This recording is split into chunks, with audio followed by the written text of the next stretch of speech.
Njëri ndër kandidatët e PDK-s për garën e 28 vjetorit është dhe një emër i respektuar i profesorit Arjanit Çollaku, me një profil të çmuar të politikës, i cili ka hyrë se nuk ofron premtime kot, por ofron vizion, dije dhe përkushtim.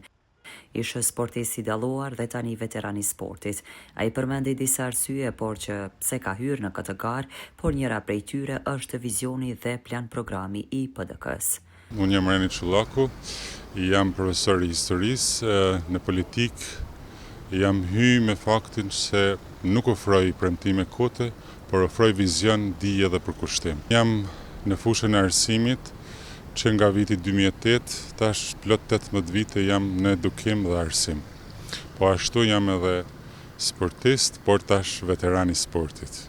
Njëkohësisht jam edhe kryetari i shoqatës Lek Dugaxhini në fshatin Shpënandi. Ka shumë arsye pse unë jam në politikë ose pse jam ngar, por një ndër arsyet kryesore është vizioni dhe plan programi i Partisë Demokratike, sepse kandidati ose kryeministri Arje Bedri Hamza të ka planifiku ose e ka parapa çdo sektor të jetës në Kosovë, i cili është i nevojshëm për zhvillim, sepse Kosova kurrëherë nuk është kanë në gjendje më të keqe.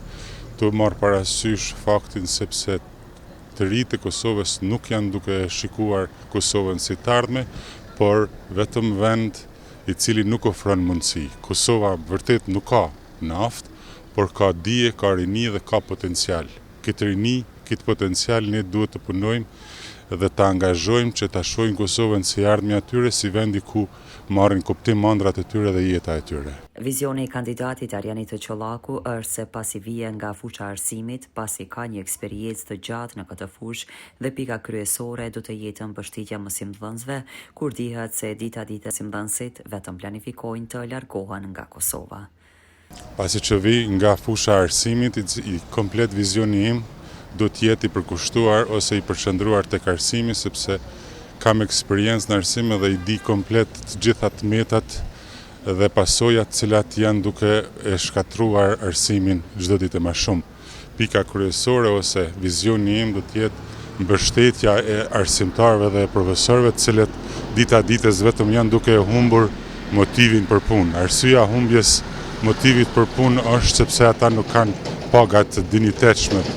Me 650 euro sot është të vështirë ta mbajsh një familje, e ku e dim se secili mësimdhënës është krye familjar, ka fëmijë për me rrit, ka familje me majt, ka jetesën dhe për çdo ditë më shumë shporta qytetarit është duke u shtrejtuar dhe është duke u pamundsuar.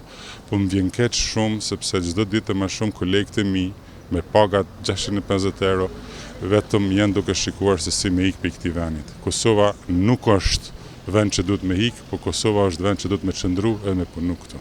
Zëri Arjanit Çollakut në Parlamentin e Kosovës do të jetë zëri i qytetarëve, zëri i të rinjeve dhe zëri i mjekëve, zëri i ushtarit, zëri i policit, zëri i të gjithë sektorëve që punojnë në Kosovë. Zëri i Arjanit Çollakut në parlament do të jetë zëri i qytetarit, zëri i të rinjeve, zëri i mjekëve, zëri i ushtarit, zëri i policit, zëri i gjitha sektoreve të cilët punojnë në Kosovë. Pa paga të dinjitetshme, Kosova nuk mundet me ecë përpara, nuk mund të zhvillohemi. Ne sot krijojmë ose prodhojmë njerëz për punë, e fatkeqësisht na i merr tregu i jashtëm, sepse nuk mund ta gjejnë veten këtu. Atëherë, unë do të jem zëri i tyre për krijimin e mundësive të punës, për krijimin e mundësive të cilët do të japin kontributin në Kosovë. Kandidati Arjanit Çollaku shtoi se në Kosovë problemi i madh është edhe aspekti shëndetësor.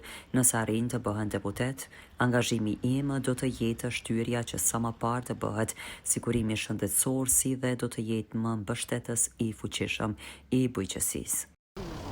Në Kosovë është problem i madh shumë edhe aspekti shëndetësor. Do të thotë njerëzit sot kur gjë nuk ja bën smunja që ja bën halli se si me pagu mjekun, ose ka raste kur njerëzit nuk kanë mundësi me i ble as barnat për mu shëru. Kjo është një fatkeqësi e madhe.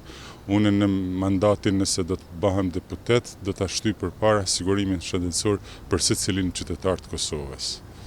Pastaj do të jem mbështetës i fuqishëm edhe i bujqësisë, sepse bujqit tanë sot nuk janë fuqi punëtore ose të varfër, se do ta shndrojmë këtë term se bujqësia do të jetë biznes e jo varfëri.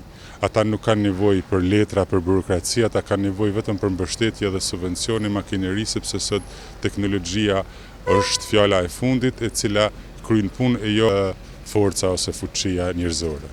Mesazhi i kandidatit të Çollaku ishte Kosova ka nevojë për ndryshim dhe shpresojmë që PDK do të jetë ndryshimi i Kosovës. Mesazhi im për qytetarët është që nëse dojnë ndryshim, e vetmja mënyrë për ta ndryshuar Kosovën është vota. Vota është e drejtë legjitime, atëherë ju baj thirrje të gjithëve pa marrë parasysh kohën, mundësitë të dalin të votojnë, sepse duhet, Kosova ka nevojë për ndryshim edhe shpresoj që Partia Demokratike do të jetë ndryshimi i Kosovës. Bashkë shpresoj se do t'ja dalim.